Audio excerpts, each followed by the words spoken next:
Pažnja. Pazi mine. Još uvijek se deminira u ovom selu. Ovdje u Vitezu.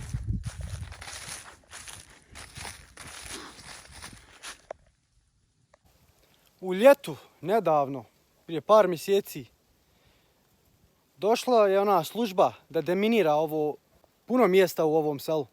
I našli su u jednog dana više od 50 mina. U jedan dan samo. I 2 od njih taj dan su detonirali. Eksplodirali. Znači samo jedan dan. Znači oni još uvijek dolaze i traže te mine. Bio sam u šoku kad sam čuo da u samo jedan dan rada oni našli 50 mina.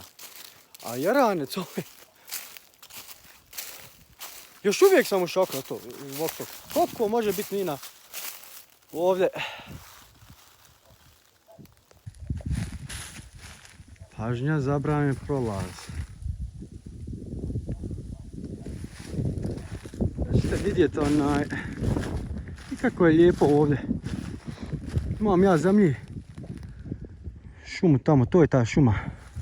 Vi ćete, ako gledate moje druge snimci, pokazao sam gdje je moja šuma tamo. I kako je lijepo. Lijepo i opasno, ha?